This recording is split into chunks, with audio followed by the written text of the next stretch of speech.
Cuando Julio Medina Vizcaíno se nombró el patriarca segundo y creó su organización, trajo con ello muchísimas consecuencias negativas. Siendo la más grave, el gran enjambre de patriarcas sucesores y de grupos que ha surgido de su iglesia. Todo un inmenso linaje de discípulos, que incluso se disputan entre ellos el puesto de patriarca tercero. Ciertamente se ve la calidad de la obra del maestro, conociendo a sus discípulos. Y algo que Julio Medina no pudo evitar, fue que los patriarcas terceros, mostraron mucho de él y de su formación. Aquí les presentamos un listado de los sucesores más conocidos de don Julio Medina. Número 9. El noveno lugar, es para el boliviano Juan Santa Cruz Torres, alias Yeo Guanzón. Se nombró patriarca tercero, discípulo de Melquisedec y el juez de las religiones. Abandonando a Julio Medina. Juan Santa Cruz, fue un político candidato a la presidencia de Bolivia en las elecciones del año 1985. Yeo Guams, aseguró a sus seguidores, que la divinidad estaba de su parte y que sería el presidente de Bolivia, que daría la gran sorpresa, pero en las elecciones quedó en el penúltimo lugar, obteniendo menos del 1% de los votos. Aunque aseguró que triunfaría, su candidatura presidencial, fue un rotundo fracaso del cual no le gusta hablar. Cuando este sucesor aparece en internet por el año 1999, en su antigua página web, quería que le pagaran por leer sus libros virtuales. Y hasta hoy, pide dinero para construir sus centros. Está radicado en Puerto Rico y dice ser maestro Rosacruz, pero sus libros son plagios de obras gnósticas. Entre sus delirios, este personaje mencionó que iba a realizar trabajos para que Bolivia tuviese acceso soberano al mar antes del 2010. También se denomina médico naturista capaz de curar todos los males y enfermedades. Sus fraudulentos tratamientos son bastante caros. Un ex seguidor de Yeo Guams dijo que él es un auténtico manipulador, y algo que no le gusta es que lo contradigan o que mencionen sus errores. Por supuesto, que pagarle cuotas es obligatorio. En su blog y en redes sociales, ya hay denuncias de abusos.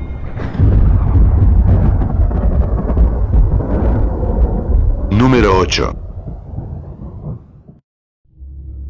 El octavo lugar lo ocupa el boliviano David Serrate Pérez, alias el Kumarar Kaom Zanoni Fidluz, alias el Tahuamanú. También se nombró Cristo Rojo de Acuario. Es el fundador de la iglesia gnóstica Esenia de la Orden de Melquisedec, un fraude del cual han salido varios estafadores y farsantes. David Serrate, comenzó como discípulo de Julio Medina, quien le nombró sacerdote, pero se cambió a Keliun Zeus convirtiéndose en un sobresaliente discípulo. Por sus ansias de poder y riqueza, dejó a Kelium y formó su propio negocio. Tahuamanú, sustenta su autoridad patriarcal en una carta falsificada en que se le nombra Gran Restaurador. Y en un organigrama cósmico, en que él se ubica debajo del Cristo cósmico. Entre sus delirios, él se presenta como el gran develador del Pistis Sofía en 2 tomos. Sacerdote e instaurador de la Orden de Melquisedec. Y como la reencarnación del Manú Vaivasvata, del ángel Zakaki, de Zacanón, de Amonio Sacás, de Solón, de Zenón, y de Platón. También dice ser Orifiel, el señor de Saturno, el séptimo de los cosmocratores. Su doctrina sucesora, añade varios ritos y culto a su personalidad. El Tahuamanú exige a sus seguidores, que le entreguen el diezmo, y no duda en maldecir o tratar de traidores a quienes no le pagan las cuotas. Tiene pocos seguidores, pero es muy activo en internet. Número 7.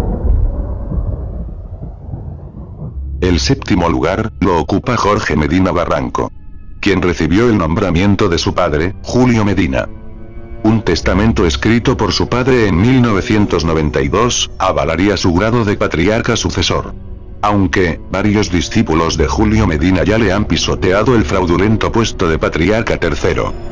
El nombramiento fue en Colombia, en 1994, siendo ungido por Olmedo Palomino, quien después, le quitó el cargo de patriarca y a gran parte de los seguidores. Jorge Medina, parece un trotamundo del coaching patriarcal. Un fraudulento salpicón de las creencias turbias y corrompidas de los patriarcas Medina, mezclado con existencialismo. Un estudiante gnóstico, nos dijo que Jorge Medina parece ser un caso del ignorante vanidoso, que se creía el cachorro de león, que es mencionado en el libro El misterio del áureo florecer. Jorge Medina, trata de figurar como gran maestro del Zen, pero solo habla de lo que no conoce haciéndose pasar por iluminado. Aunque, habla de la paz y la felicidad, es bien sabido que no le gusta que le contradigan, que todo lo adverso le molesta, que tiene un carácter muy autoritario e irascible. Típico de los tiranos religiosos. Siendo colombiano, se nacionalizó español, y no le gusta que lo relacionen mucho con la obra de su progenitor. Pero al igual que su padre, exige a sus seguidores el pago mensual de cuotas, de cursos, seminarios y todo lo que puede cobrar. También reniega de Samael, calificándolo de ignorante y con una obra llena de equivocaciones.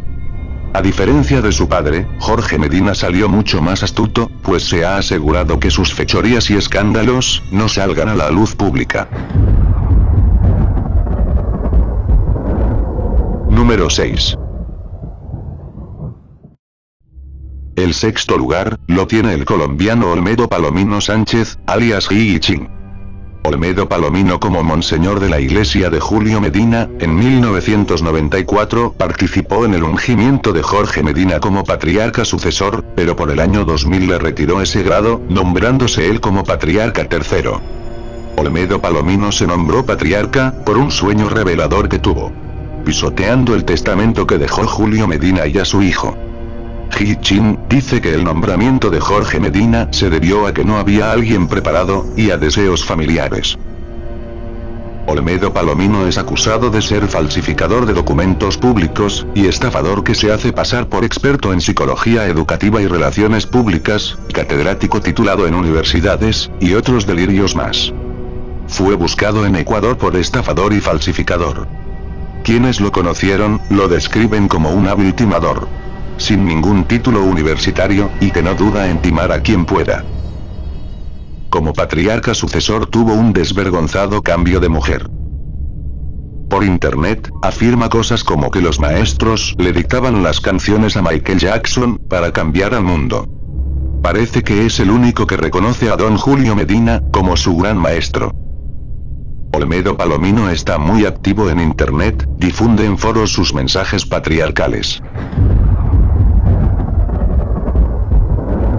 Número 5. El quinto lugar, lo ocupa el colombiano Álvaro Tobar Zapata, alias Igazán Bindú.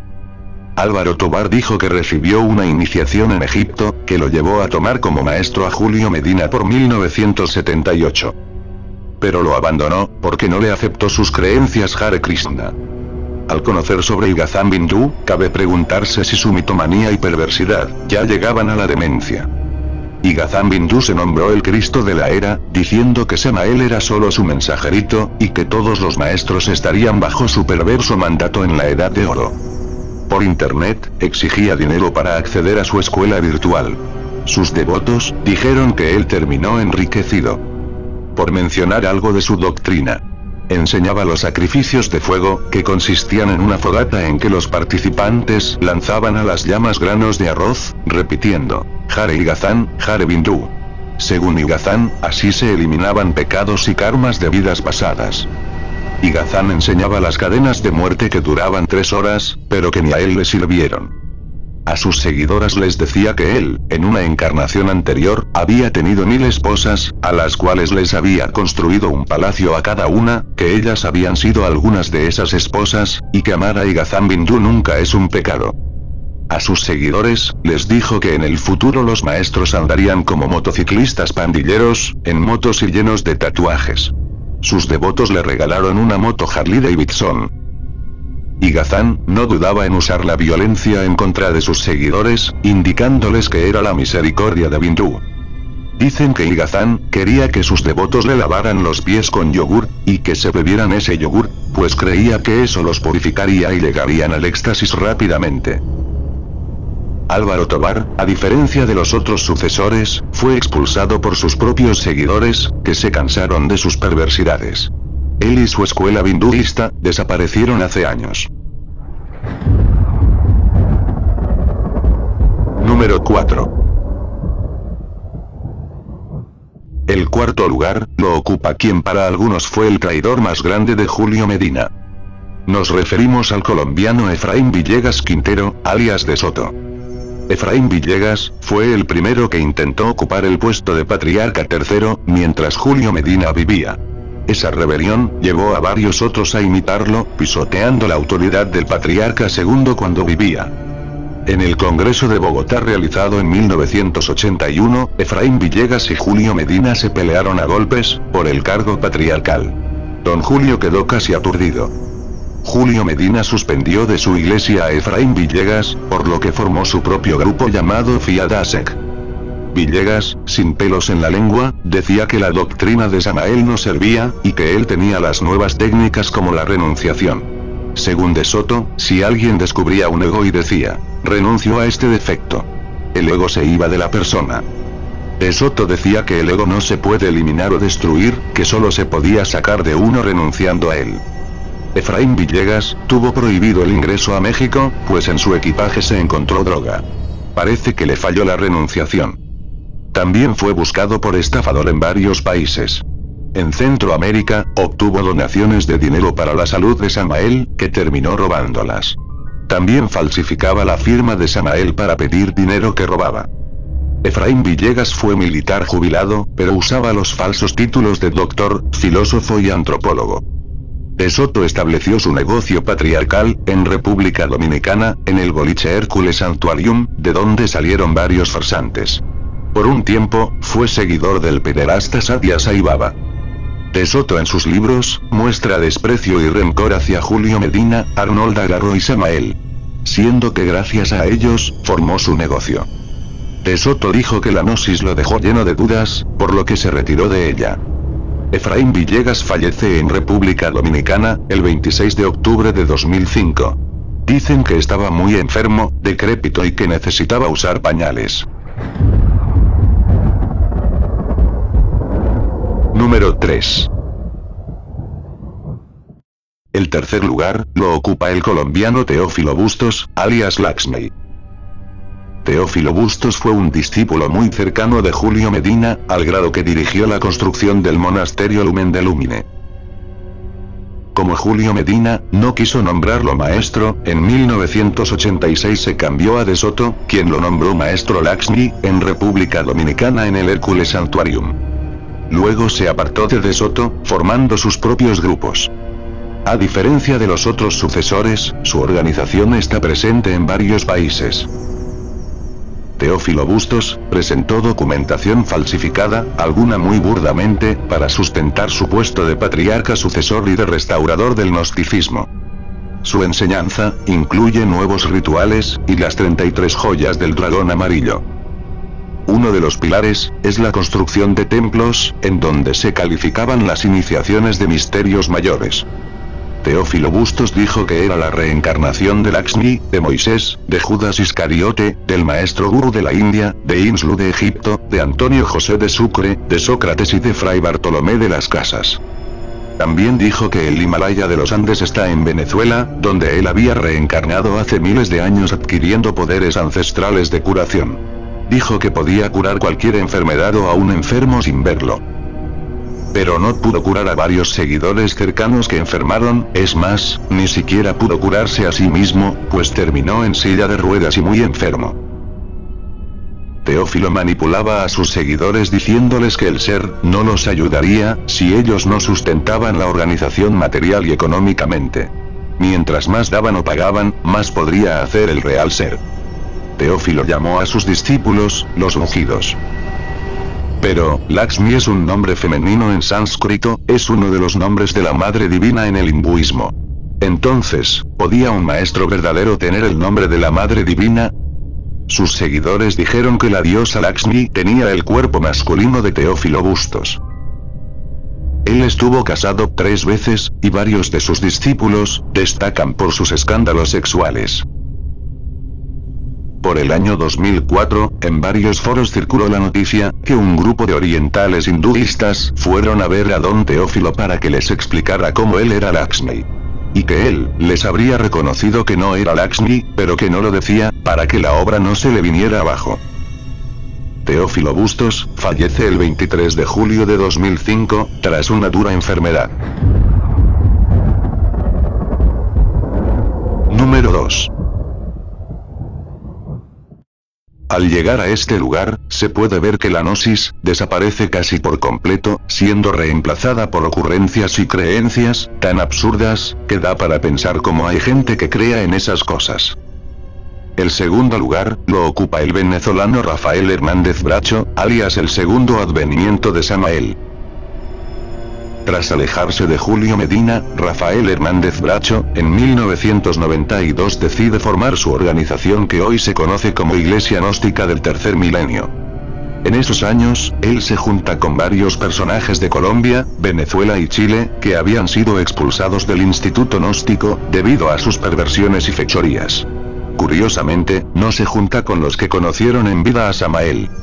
Sus secuaces mencionaban que la obra de Samael se había perdido por completo, y que Rafael Hernández Bracho era un maestro que se ofreció para encarnar al Logos Samael, convirtiéndose en su segundo advenimiento. Ellos decían que Rafael quedó tan idéntico a Samael, que cuando llegó a dormir a su casa, su esposa lo echó diciéndole: "Yo no te conozco, no te pareces a Rafael, pero eres igual a Samael". Pero, al ver las fotos del gordo Rafael Hernández Bracho, ese engaño se desmorona por completo. También decían que él conocía la enseñanza y los libros de Samael como ningún otro, pero lo cierto es que nunca lo han visto hablar de la doctrina samaeliana. Rafael Hernández Bracho decía a sus seguidores que podrían tener un átomo crístico al año si hacían sus nuevos rituales. Él decía que la gnosis pasaba a la etapa mágica con sus ritos. Rafael Hernández Bracho cambió las vestiduras de segunda cámara y añadió varios cargos eclesiásticos. También nuevos ritos, como la misa elohimca que es realizada por sacerdotisas. Hasta sanaciones cuánticas espiritistas formaron parte del segundo advenimiento. Un ex seguidor mencionó que Rafael Hernández Bracho aprecia mucho a ricos y adinerados, que reciben sus atenciones especiales. Que él busca fanatizar a los integrantes para explotarlos. Que él, hoy es multimillonario. La corrupción, el engaño e hipocresía son el pan de cada día de esa iglesia. Diezmo y ofrenda son obligatorios. El que no paga lo echan. Solo dando bastante dinero, se reciben grados eclesiásticos.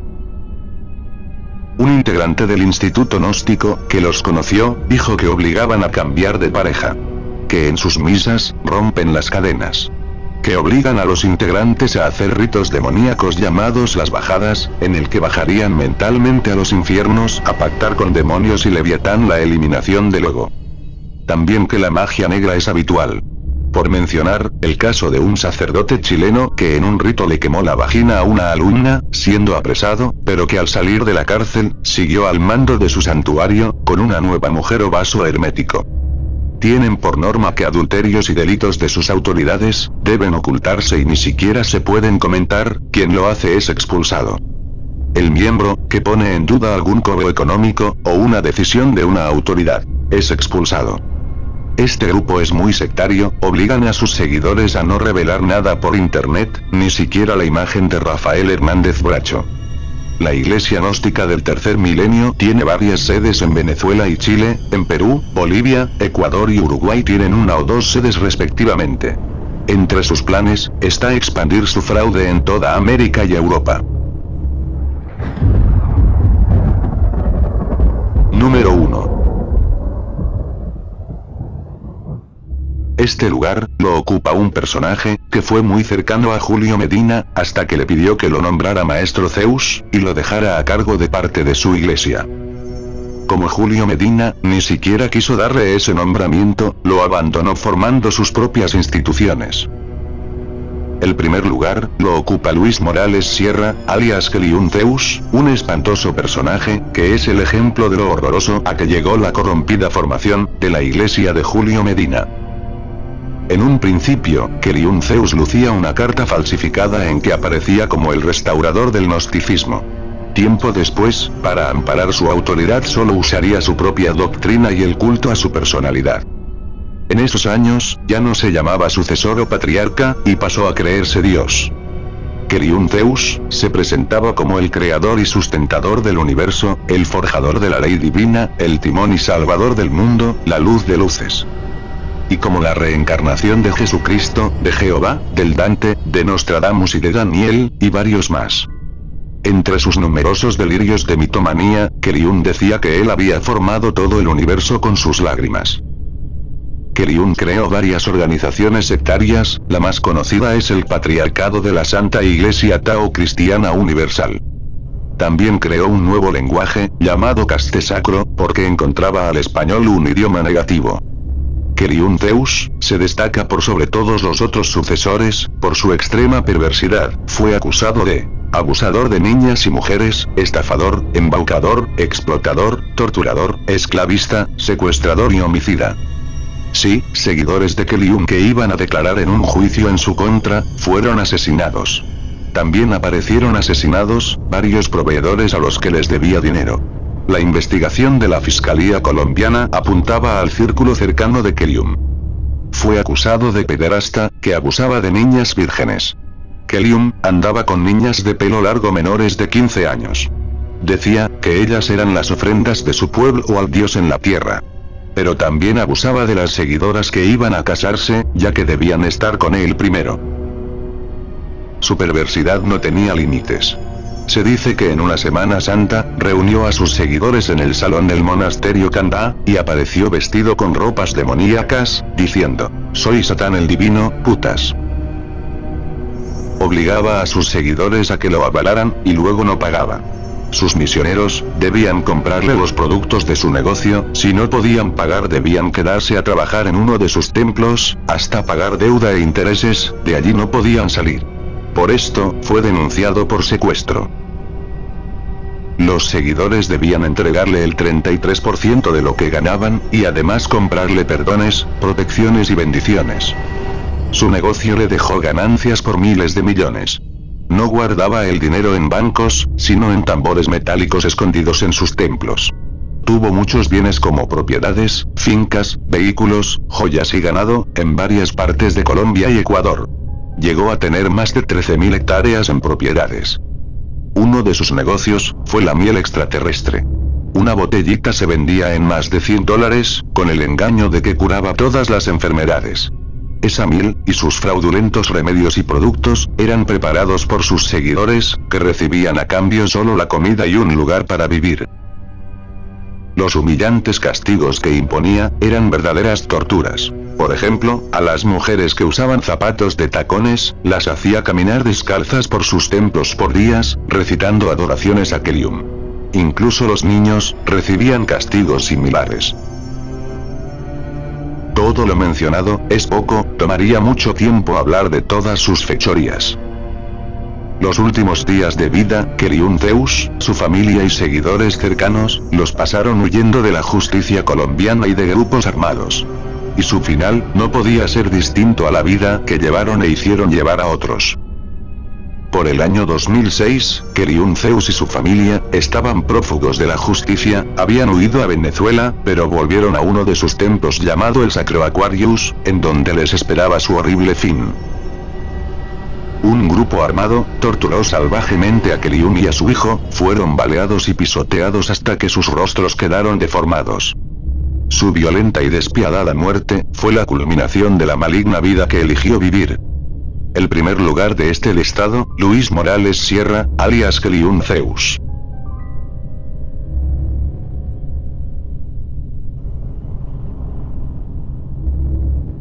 Julio Medina Vizcaíno, escribió un libro llamado Mis amigos no me conocen, mis enemigos me desconocen, yo soy un constructor.